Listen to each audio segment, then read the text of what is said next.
Ora, aquele que dá semente ao que semeia e pão para comer, também multiplicará a vossa sementeira e aumentará os frutos da vossa justiça. Semente para semear e pão para comer.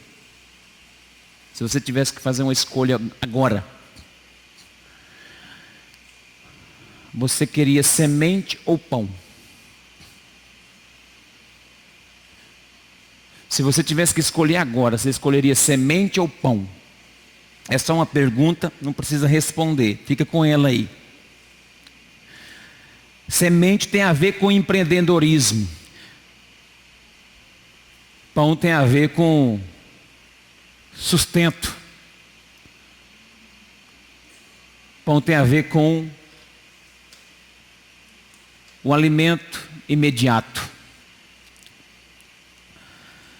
Eu estou acreditando muito que Deus, por esse tempo, Ele quer empoderar a sua igreja. Ele quer prosperar a sua igreja e o seu povo. E quando se fala de prosperidade no Brasil, há uma corrente muito forte no meio do povo de Deus, que fica com medo sobre esse tema, ou fica preocupado demais com relação a isso, devido a alguns exageros cometidos por alguns líderes ou por algumas pessoas. Mas isso é um tema altamente bíblico, porque a prosperidade não tem a ver simplesmente com o dinheiro. Quando há uma crise, qual é a primeira coisa que perde o valor? Quem sabe? No meio de uma crise, qual é a primeira coisa que perde o valor? O dinheiro, irmão. Um pastor visitou um amigo milionário na Venezuela. E o amigo dele abriu um quarto, onde tinha um monte de dinheiro. Vários dinheiro, muito dinheiro. E ele disse: quanto que vale tudo isso? Ele falou: não vale $5.000. Porque o dinheiro tinha enfraquecido na crise. O dinheiro tinha perdido o valor. No meio da crise, a primeira coisa que perde o valor é o dinheiro. E a gente tem que entender que Deus quer, nesse tempo agora, nesse sprint final da igreja na terra, Deus quer prosperar a sua igreja. E eu disse que eu ia liberar uma palavra profética sobre o empoderamento da igreja nesse tempo, nessa noite. E vou cumprir com aquilo que prometi. Debaixo da unção e da graça de Deus e da análise de alguns textos, hoje eu vim aqui para liberar uma palavra para você sair daqui com convicção de prosperidade. Se você crê, levante sua mão aí e recebe essa palavra, porque vem do trono de Deus. Irmãos, a gente tem que entender que nem todos que estão reinando no poder, estão no reinado, ou estejam no poder, na iminência do poder, nem todos eles estão em Deus. Lembra de Davi? Davi foi ungido ainda jovem, esperou de 15 a 17 anos para reinar, mas ele estava na presença de Deus. Saul estava no reinado, mas estava fora da presença. Nem todos que estão reinando estão em Deus, e nem todos que estão no anonimato estão longe de Deus. É só questão de tempo para Deus liberar isso, para que você possa ser cheio de Deus, cheio da presença de Deus, e no seu tempo começar a reinar e começar a governar, porque foi para isso que Deus te criou. Deus te criou para ser líder da sua vida. Deus te criou para você comandar as estruturas da sua vida. Deus te criou para governar o barco da vida. Deus te criou para ser empoderado no poder do Espírito, no poder da palavra, prosperar debaixo dessa unção. Se você crê, diga glória a Deus. Só que há um entendimento na Bíblia que eu gostaria de compartilhar com vocês. As pessoas, elas não ouvem sabedoria e elas não querem saber de sabedoria. E quando a gente olha para a Bíblia, os homens que mais foram prósperos na Bíblia é porque eles buscaram primeiro a sabedoria e não o dinheiro. E um desses homens mais ricos que houve na Bíblia, sabe o que ele disse quando ele escreve em Eclesiastes? Ele disse que a sabedoria dos pobres é pouco ouvida. Eclesiastes 9:15 e 16 vai dizer que a sabedoria dos pobres é pouco ouvida. As pessoas não ouvem sabedoria, elas ouvem resultado. As pessoas não estão atrás de sabedoria, elas querem resultados, são imediatistas. Elas não querem a semente, elas querem o pão urgente. E trabalha pelo pão que perece. E aí Paulo no texto dele disse assim, olha, ele dá semente para o que semeia e dá pão para o que trabalha. Ele dá os dois. Só que eu tenho uma notícia para você. Essas pessoas não ouvem a sabedoria dos pobres, mas Deus é Deus de pobre.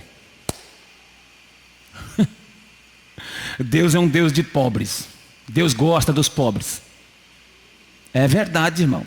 Deus é Deus de pobre, quer empoderar o povo. Quer trazer essa palavra empoderamento é a palavra mais nova da nossa geração agora.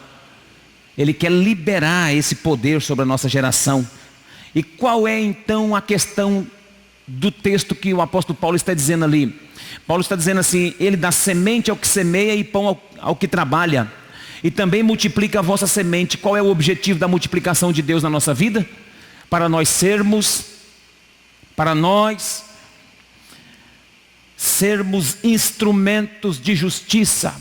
2 Coríntios 9:10 ele disse assim, para que aumente os frutos da vossa justiça. Quando você prosperar, Deus tem um objetivo. Quando a igreja de Deus prospera, Deus tem um objetivo, que os frutos de justiça dessa igreja se manifestem através da prosperidade. Quem está me entendendo? Quando o homem de Deus, a mulher de Deus prospera, Deus só tem um objetivo com a prosperidade dele, para que aumente o fruto da sua justiça. Se a sua prosperidade não te fizer justo, se a tua prosperidade não aumentar os frutos da tua justiça, isso não é prosperidade, isso é riqueza sua.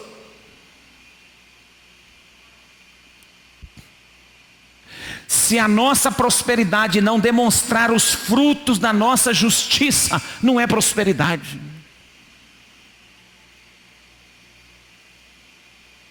Então esse texto, esse versículo, Paulo está dizendo algo interessante que eu gostaria de pensar com os irmãos lá no capítulo 47 de Gênesis. Aqui demonstra esses dois elementos, a semente e o pão. Na história de José, até nessa semana, gravei um devocional de uns 4 minutos, que foi hoje às 9 horas, com o tema vendido. José foi vendido. José foi vendido para os ismaelitas, para os midianitas, depois foi vendido para o Egito e ficou escravo na casa de Potifar. E depois de ser vendido, foi preso injustamente no Egito. E depois de preso, se tornou governador no Egito. José governou contra a cultura. Sabe o que é você governar contra a cultura? Você de um outro país, de uma outra cultura, ser o comandante, o chefe de uma outra nação. José governou contra a cultura da época. Então José podia ter reclamado, olha, estou sendo vendido. E nós quando somos vendidos, nós nos sentimos traídos. Mas vendido é muito mais do que traído. Além de ser traído, o vendido é usado. Quando as pessoas te vendem, quando o sistema te vende, ele está te usando, está tendo benefício às suas custas. José foi vendido, só que por isso que José se tornou um tipo de Cristo no Antigo Testamento. Quando ele era vendido, ele se parecia com Cristo, porque Cristo foi vendido. Judas lucrou nas costas de Jesus. Então não se preocupe com isso. José foi vendido, mas ele foi vendido e quanto mais ele era vendido, mais ele se parecia com Cristo e mais ele se aproximava do propósito. Deus às vezes nos permite ser vendidos pelas pessoas, traídos pelas pessoas, para nos empurrar para o propósito. José foi para o lugar do propósito. Se ele não fosse vendido, ele não iria para o Egito. E ele chegando no Egito ficou preso. E quando ele foi chamado pelo faraó para interpretar os sonhos, ele vai para lá, se torna governador. E ele revela sobre os 7 anos de fartura, 7 anos de fome. Nos 7 anos de fartura ele recolheu tudo em celeiro e armazenou e administrou a riqueza e guardou o alimento, guardou o pão. E colocou o pão nos celeiros do Egito. E o alimento acabou para todo mundo nas nações vizinhas. E aí todo mundo procurou José, porque José tinha o pão. Inclusive seus irmãos, sua família procurou José, porque José tinha o pão. Irmãos, e aconteceu algo interessante. Quem corre só atrás do pão,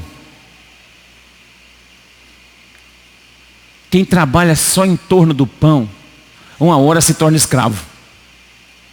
Veja o que aconteceu comigo no detalhe bíblico. Vamos acompanhar. 47:13. Eu quero fazer questão de ler os textos bíblicos para vocês. Quem está comigo aí acompanhando, dá um glória a Deus. Veja bem, não havia pão em toda a terra. Eu vou falar sobre os dois elementos, tá? Nessa mensagem, o pão e a semente. Não havia pão em toda a terra, porque a fome era muito severa, de maneira que desfalecia o povo do Egito e o povo de Canaã por causa da fome. Então José arrecadou todo o... Fala alto, igreja. José arrecadou todo o... Está vendo aqui, irmão? Que se achou na terra do Egito e na terra de Canaã, pelo alimento, pelo cereal que compravam, e o recolheu à casa de Faraó. Então quem trabalha só pelo pão,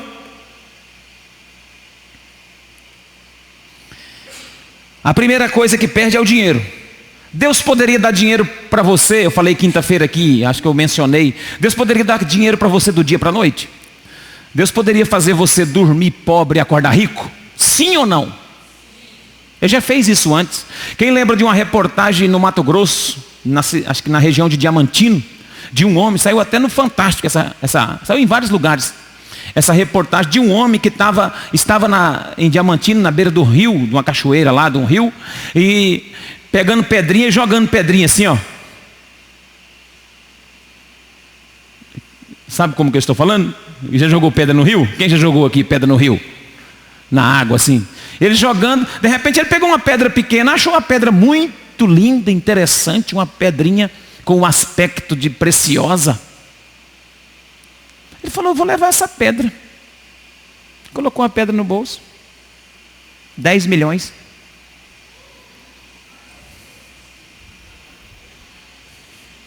Você falou, pedra bendita, não podia ser eu. Se Deus quiser dar dinheiro para você, do dia para a noite, você dorme pobre e acorda rico, irmão. Deus fez isso com o povo do Egito. Tirou toda a prata, todo o ouro da mão do Egito e colocou na mão do povo de Israel. E o povo de Israel saiu da escravidão numa noite. Na outra noite era o povo mais rico que existia. Eles limparam, despojaram o Egito. Levaram animais, levaram o ouro, levaram a prata, levaram tudo. É só você olhar os ganhadores da Mega Sena. Eles jogam, porque eles estão procurando dinheiro. Eles estão procurando dinheiro. E quem procura o dinheiro fica pobre. Coloca Provérbios 28, 22. Provérbios 28. Vê se é 28, 22 aí.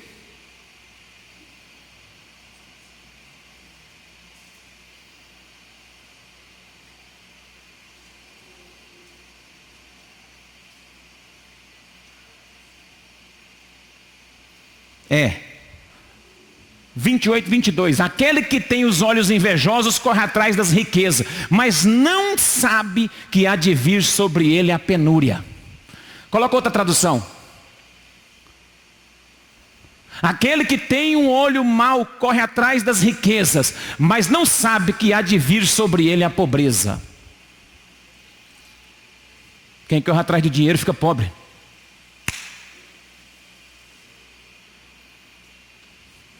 Fica aí correndo atrás de dinheiro para você ver. Esses milionários aí da Mega Sena, cadê eles? Ficaram pobres. O maior o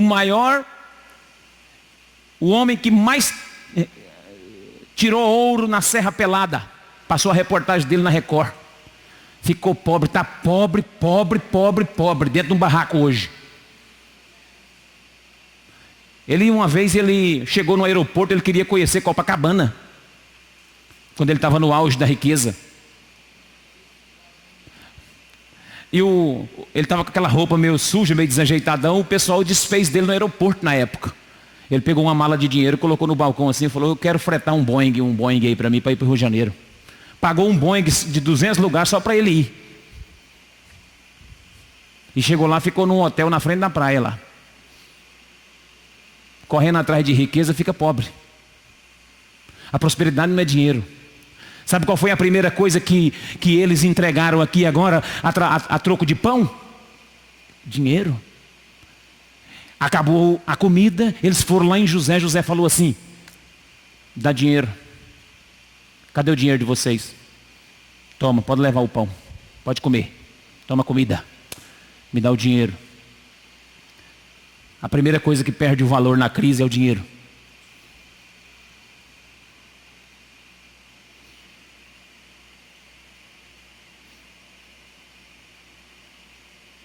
Depois, vamos continuar lendo o texto, 47. Verso 16, 15, vamos ver o 15. Acabando o dinheiro, acabou o dinheiro, ó. Acabando o dinheiro na terra do Egito e na terra de Canaã, vieram todos os egípcios a José e dizendo: dá-nos pão, ó, tudo em troco do pão. Estou falando só do pão por enquanto. Porque morreremos em tua presença. Por que morreremos em tua presença? Porquanto o dinheiro nos falta. Acabou o dinheiro. Aí agora o que José pegou deles? Vamos ver o texto, 16. E José disse: dai o vosso gado, e eu vou-lo darei pelo vosso gado, se falta o seu dinheiro. Acabou o dinheiro? Então me dá o gado. Você tem vaca lá? Tem boi? Então manda o boi para cá. Pegou o gado do povo e deu comida para eles. E depois que acabou o gado deles, que José pediu? Verso 18.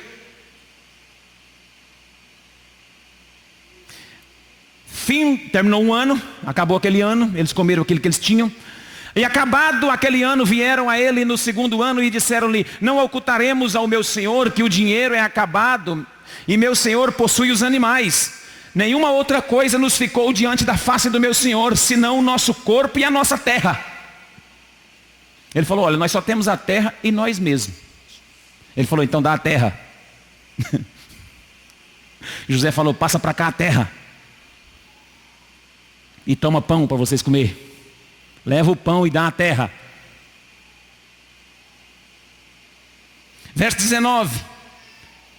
Entregaram a terra, ficaram com fome de novo, foram atrás de José. O que José falou? Porque morreremos diante dos teus olhos, tanto nós como nossa terra. Como nossa terra? Pergunta: compra-nos. Meu Deus, tudo atrás do pão. Compra-nos a nós e a nossa terra por pão, e nós e a nossa terra seremos escravos de Faraó, seremos servos de Faraó. Aí, irmãos, eu quero lhe dizer uma coisa. Deus às vezes permite as pessoas serem escravos, sabe por quê? Porque elas estão só simplesmente atrás do pão.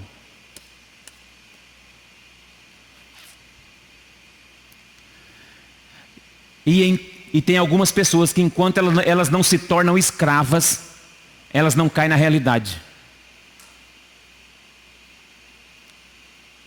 Enquanto elas não se tornam escravas, elas não caem na realidade de que elas estão erradas, que o foco delas está errado.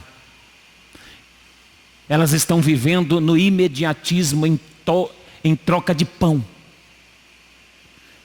É só o que está na frente. Não se prepara. Não tem uma administração. Vive a vida toda como escravo. Por quê? Porque vive atrás do pão que perece.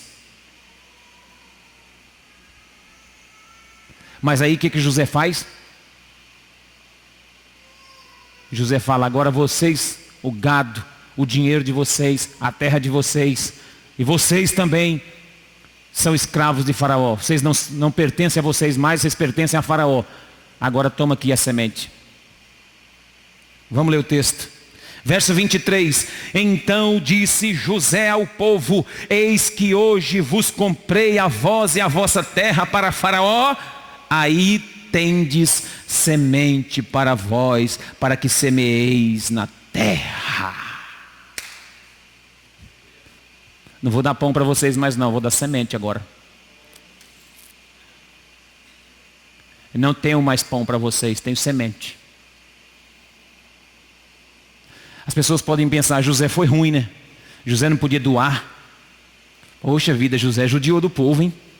Povo com fome, batendo na porta. E por que ele não deu a comida? Sendo que tinha comida, gente, doa, faz obra social. Não faz obra social não, irmão. Porque as pessoas que elas têm o espírito da escravidão, elas sempre vão viver na escravidão. E a gente não deve alimentar a escravidão. A gente deve dar o pão, mas em troco do pão você tem que ensinar a pessoa a semear. Se José tivesse, desculpa a expressão, e me perdoe os adeptos do PT. Se José tivesse dado o pão de graça, ele seria o Lula do Velho Testamento.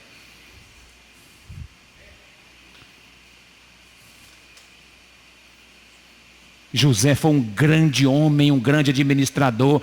Pegou o povo e falou: agora vocês têm semente nas mãos. Sabe qual foi a diferença do cativeiro egípcio para o cativeiro babilônico? No cativeiro egípcio, Deus permitiu que eles saíssem com o ouro e com a prata e a riqueza do Egito. Mas no cativeiro babilônico, Deus deu a eles semente. Saíram simplesmente com a roupa do corpo e semente nas mãos. Quer ver o Salmo de número 126? Acompanha comigo. Se o irmão quiser e for ligeiro, coloca na tela o Salmo 126. Salmo 126 é o Salmo dos degraus, é o Salmo da volta, é o Salmo em que o povo saiu do cativeiro de Babilônia e eles subiam os degraus. Quando eles construíram o templo, eles cantavam nos degraus do templo, e esse era um cântico que eles faziam. Quando o Senhor trouxe do cativeiro os que voltaram a Sião, estávamos como quem sonha. Então a nossa boca se encheu de riso, a nossa língua de cânticos. Então se dizia entre as nações: grandes coisas fez o Senhor por estes, grandes coisas fez o Senhor por nós, e por isso estamos alegres. Faze-nos regressar outra vez do cativeiro, Senhor, como as correntes do sul. Os que semeiam em lágrimas, olha aqui as sementes, irmãos, trouxeram semente. Nós vamos ter que semear em lágrimas agora. Não tem ouro, não tem prata, não tem dinheiro, não tem nada, mas nós temos semente. E aqueles que semeiam com lágrimas colherão com alegria. Aquele que leva a preciosa semente andando e chorando voltará sem dúvida com alegria, trazendo consigo os seus molhos. Deus não quer te dar simplesmente pão, Deus quer te dar semente. Mesmo que você semeia chorando, mesmo que você semeia andando no calor do dia, no sofrimento, mas não para de semear. As lágrimas regam suas sementes, mas vai ter um fruto quando você voltar. Quando você volta, você colhe do trabalho das suas mãos, comerás, feliz serás e tudo te irá bem. Deus tem promessa para aquele que semeia. Por isso que o apóstolo Paulo está explicando e decodificando esse capítulo 47 lá em 2 Coríntios 9:10. Ele está dizendo: aquele que dá semente ao que semeia e pão ao que trabalha. Irmãos, você quer somente comer pão a vida toda e trabalhar pelo pão que perece? Ou você quer ser um semeador próspero na terra? Essa é a grande pergunta da noite.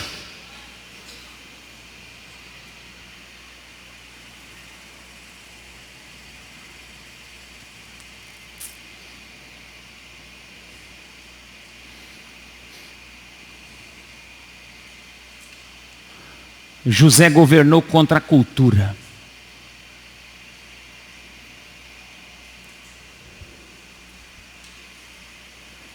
Quando nós estamos conscientes do que Deus quer conosco, não é o lugar.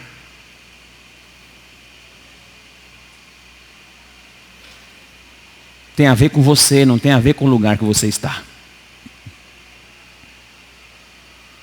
Não é o lugar que te prospera.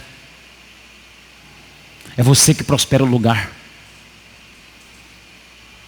Você está pensando que aquele lugar que Deus te colocou é aquele lugar que vai te prosperar. Você está equivocado.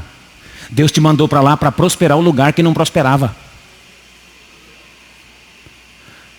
Irmãos, olha para mim. Quando Abraão foi chamado, ele saiu de Ur dos Caldeus. Você sabe o que é Ur dos Caldeus?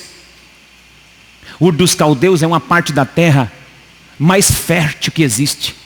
Ur dos Caldeus faz parte do crescente fértil. Ur dos Caldeus é um lugar que tudo que planta dá. Deus tira Abraão de Ur dos Caldeus e leva Abraão para o deserto. E quando chega no deserto, o sobrinho dele, Ló, tem uma briga com ele, divide com ele e vai e escolhe a melhor área que tinha no deserto, que era um oásis próximo a Sodoma. Ele escolhe a parte que tem água e deixa Abraão com o solo seco, deserto duro. E a Bíblia vai dizer que Deus prosperou a Abraão no deserto. Deus levou Abraão para prosperar o deserto, não foi o deserto que prosperou Abraão. Deus tirou Abraão de lá para Abraão ser bênção lá no deserto. Não é o lugar que você está. Prosperidade não tem a ver com o lugar, e tem a ver com quem está indo para lá. Prosperidade não tem a ver com o lugar, tem a ver com quem vai. O lugar que ninguém prosperou, você pode prosperar. Porque Deus te mandou para lá e você tem a bênção de Deus para estar naquele lugar, e é lá que você vai prosperar, porque foi Deus que te colocou lá. Não é o lugar não, é você. A bênção não está no lugar, a bênção está em você. Deus não coloca a bênção em lugares, Deus coloca a bênção em pessoas. Deus montou o jardim, colocou o jardim frutificando e dando fruto. Sabe para que Ele colocou? Para que o homem fosse para lá. E deu aquilo ali para o homem colher. Pronto. A partir daí, o homem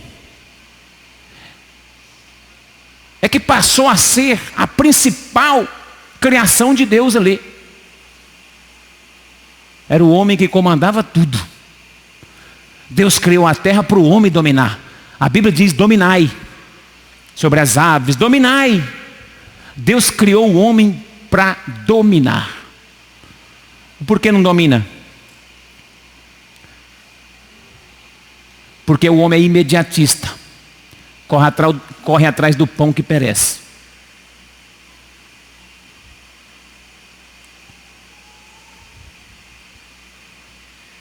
Há um pastor que foi para uma região pobre de Chicago. Na época era a máfia tomava conta da região. Era uma pobreza extrema. E Deus mandou ele para lá. Quando ele fez a primeira reunião, roubaram o carro dele.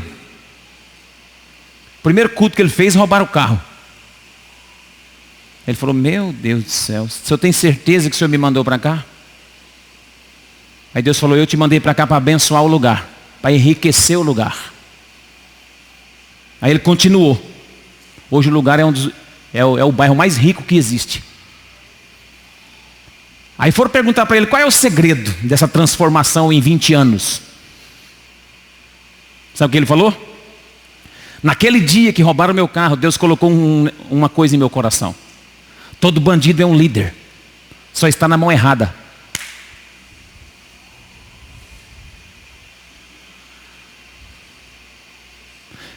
A prosperidade na sua vida depende de em qual mão você está.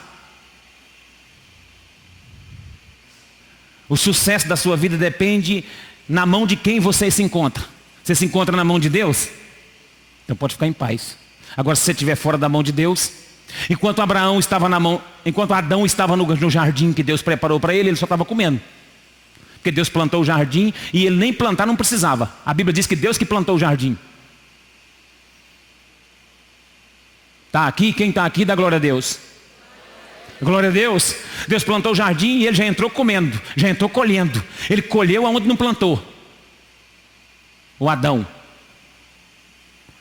Que dia que ele parou de colher? O dia que ele mexeu na árvore. O dia que ele saiu da mão de Deus, ele parou de prosperar. Aí sabe o que aconteceu? Deus falou assim: a partir de hoje você vai plantar lá fora. Você decidiu andar sozinho, você decidiu resolver sua vida, então você planta e do suor do teu rosto você come. Eu te coloquei aqui para colher aonde você não plantou, mas já que você não quer andar na minha mão, quer assumir o risco sozinho, então agora você vai lá fora, planta, soa a camisa e aí você come.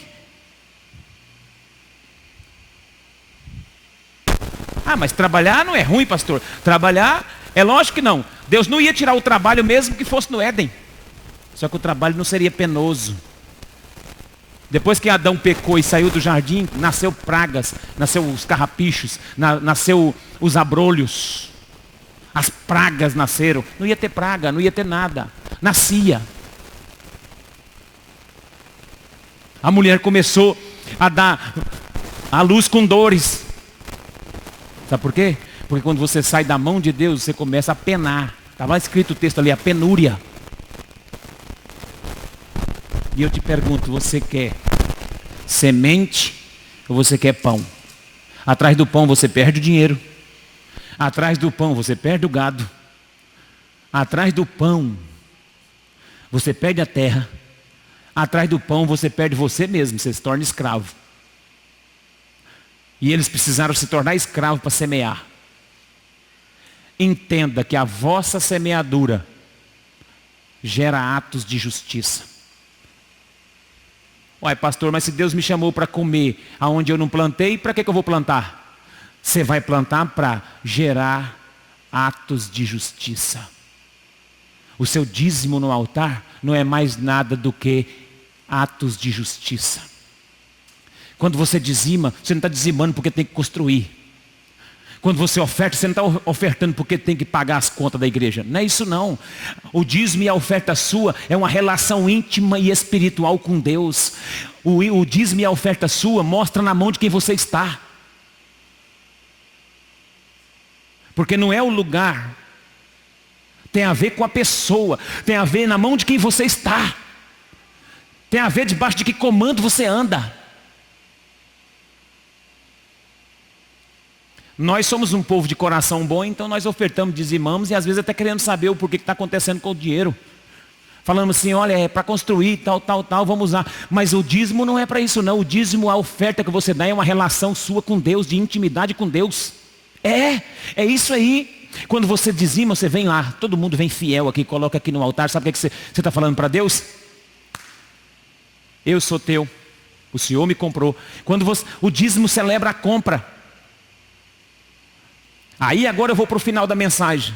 Sabe o que José falou depois que ele deu a semente para o povo? Vocês vão plantar. E quando vocês colher, vocês vão trazer 20%, um quinto. Vão colocar na mão de Faraó. E falar assim para Faraó. Faraó, isso aqui é os 20% da nossa colheita.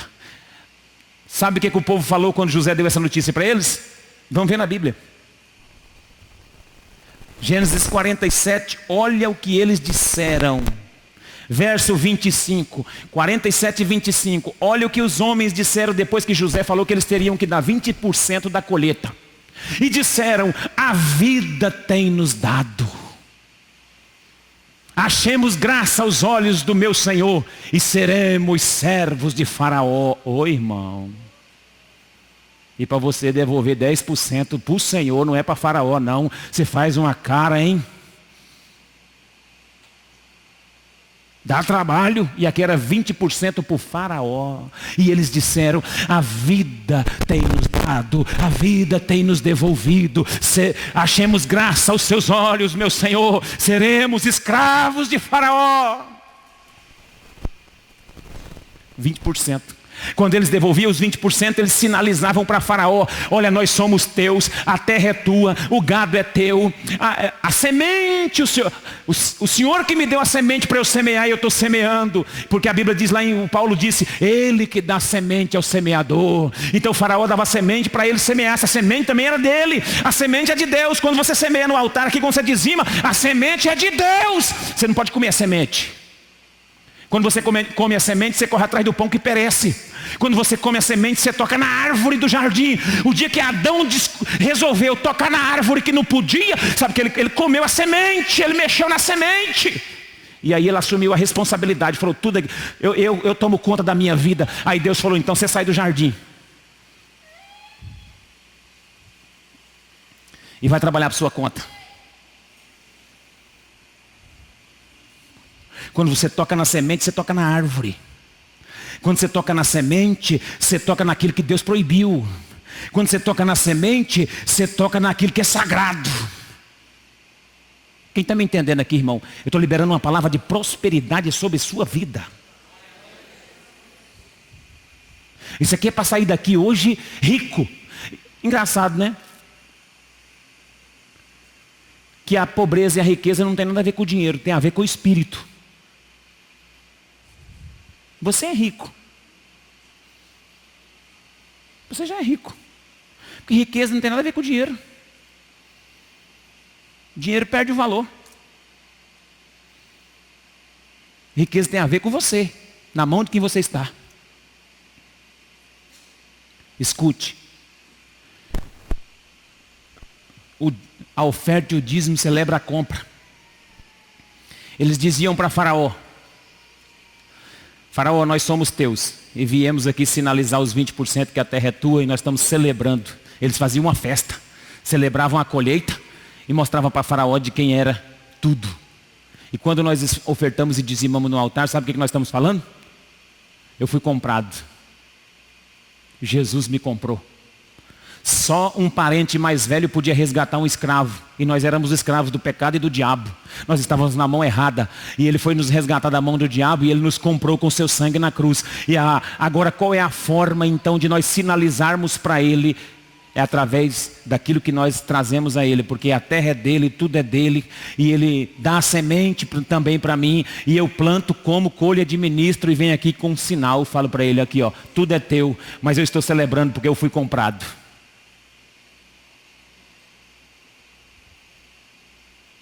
Só se você não foi comprado que você não faz isso.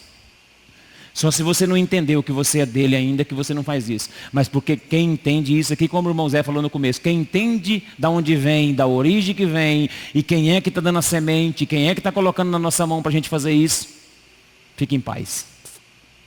Prosperidade tem a ver com isso. Prosperidade não tem a ver com lugar, prosperidade tem a ver na mão de quem você está. Prosperidade não é dinheiro, porque o dinheiro eles perderam. Os bens que era o gado, eles perderam. A terra, eles perderam. E eles mesmos se venderam porque não tinha como se manter. Tudo perdeu o valor. E eles se tornaram escravos. Deus te chamou para prosperar. Mas só tem um jeito. Saindo daqui hoje. Semeando. Amém? Vamos colocar de pé?